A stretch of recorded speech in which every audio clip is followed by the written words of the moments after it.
нархи патент боло мерава. мо рӯзи финала аниқ кардем. вақте ки студентский билет мегирид баъди дарсҳо, яъне ки номуна сабтата иваз кардагӣ бошӣ ё фамилията иваз кардагӣ бошӣ танҳо. ассалому алайкум ба ҳама тамошобинони барномаҳои канали Юрист TJ. чӣ хеле ки аз номи видео диден, аллакай медонен ки мо дар чӣ мавзӯъ суҳбат мекунем. ҳатман дар видео лайк бимонед, дар канал обуна бишен. ҳамарӯза хабарҳои нав метонен ки аз канали мо дастрас кунен. дар ҳаминҷа ба ҳаматон як чиза тавсия метиҳам. агар нафароне ки дар Москва ё ки Московский област қарор дошта бошед, бихоҳем ки границаи Қазоқистона бигзарем барои аз нав кардани ҳуҷҷатҳотон, пас рақамҳое ки дар рӯи экран ҳастаи занг бизанен, аз номи ма гап занен, омада шуморо аз хонатон гирифта ба граница мебарад ва худо хоҳад бо соқи саломат миёратон. тамошобинони азиз, оиди нарху навои патент боз дар як шаҳри дигари Федератсияи Россия қиматшавиш муқаррар шид суҳбат мекунем.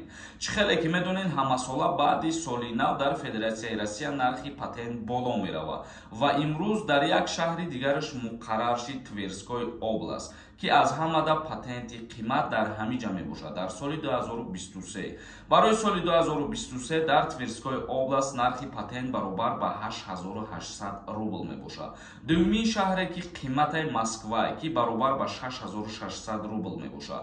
оиди дигар шаҳрҳои Федератсияи Россия барои қимат шидани нарху навои патент дар соли 2023 тақрибан як ҳафта пеш ман видео кардагиам. видеош дар канал ҳастае, бидурен ҳамун видеоро тамошо кунед. дар инҷа як саволи дигар аз ҷониби шумо ба миён меояд. сабаби қимат шидани нархи патент барои чӣ мебошад?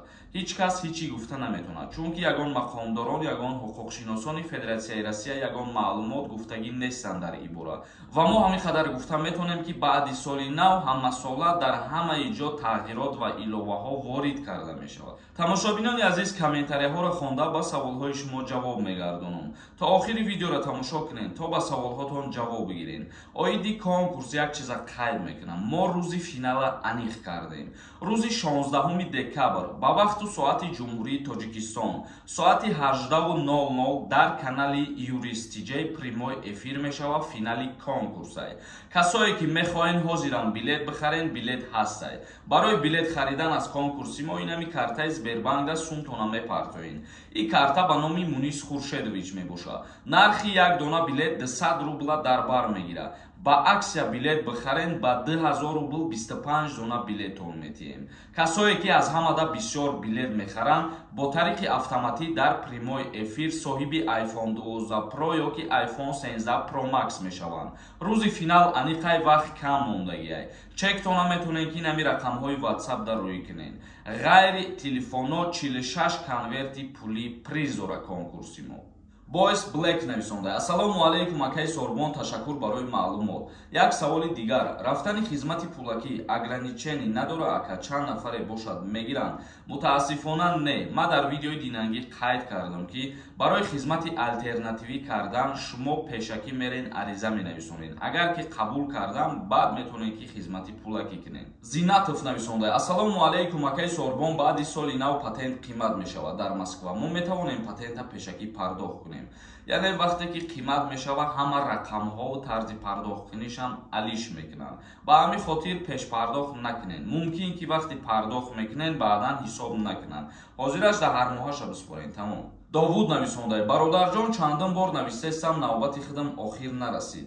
ман 3,5 сол бе документ гаштагиам дар Россия. ман возвращение на родину бигирам, ба зелёни коридор худма бигзаронам. ай Тоҷикистон ба Россия омадан метавонем ё не? агар тонен тезтар ҷавоб диҳед. пешакӣ раҳмат. дар паноҳи Аллоҳ бошед бародарҷон. вақте ки ту беҳуҷҷат гаштагӣ ва дастгир кардагӣ набошанд, агар ки паспортат ақаллан боша, бале, вақте ки Тоҷикистон омадӣ бо абрат нарафта метавонӣ. то ҳоле ки агар тра дастгир накунанд то рӯзи омаданта. восиев нависондай. акаҷон, видеоҳотона ҳамаша тамошо кардесам ҳар рӯзаша. илтимос саволумда ҷавоб диҳед. аз шаҳри Челябинск депортатсия карда будам. 2-3 моҳ баъд мумкин буд шавад. паспортум 5 соли дигар срок дора. ба ҳамун бирам мешава алиш кунам? не, алиш накун. вақте ки паспорти ту 5 соли дигар срок дора ва муҳлати депортатсият ки ба охир расид, ба ҳамун паспорт метавонӣ бирад. Азимов нависонда. Ассалому алейкум. Граница брам миграциони картама учоба када студентский билет бигирам. Кор кардан мумкин ай? вақте ки студентский билет мегирид, баъди дарсҳо мумкин ҳаст. яъне ки дар Федератсияи Россия президенти Федератсияи Россия иҷозат додагӣ ба донишҷӯён баъди соати дарсӣ кор кардананд. тақрибан 90% комментарияҳои мо оиди продлит кардани даъваткунӣ ба хизмати ҳарбӣ савол додагиянд. тамошобинони азиз, интизор бошед, ман дар ҳамин борарам пага як видео мекунам ки оё хизмат даъваткуниш продлит шид ё ин ки не. як каси дигар нависонда: ассалому алайкум, ака Тоҷикистонда пистолета документ мекунанд қонунӣ? Не, мумкин нест. ҷавобгарӣ дорад. ҷасур нависонда: акама баъд аз як моҳ 27 медорам, мара хизмат мебаранд. 27 сола кишидӣ, аз даъваткунӣ ба хизмат озод мешавад. Рустам Давлатов нависонда: ассалому алайкум, ака як савол. Ман измен паспорт кардам дар Тоҷикистон, аммо праваи кӯҳна, метавонам ронандагӣ карда РФда. вақте ки паспорта иваз мекунӣ, яъне ки ному насабтата иваз кардагӣ бошӣ ё фамилията иваз кардагӣ бошӣ, танҳо то бояд ҳамаи ҳуҷҷатҳота алиш кунӣ.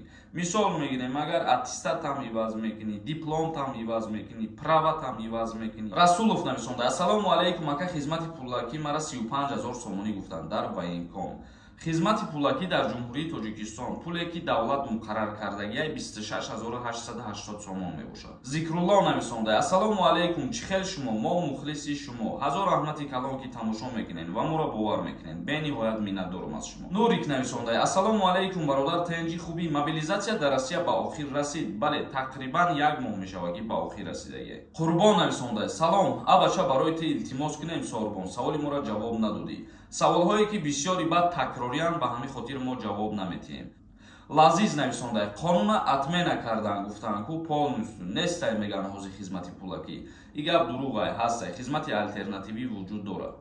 Нурик нависонда: Украина ва Россия чӣ гап шид ки бурд кард? Рости гап дар ин бора ман ягон информатсияҳои пурра надорам ва интересаватам намекунам ки чӣ гап шидест, чӣ кор кардест, ман намедонам. тамошобинони азиз, ба ҳамин барномаи имрӯзара ҷамъбаст мекунем. То видеоҳои оянда, худованд ҳамаи мо шуморо нигаҳбон бошад.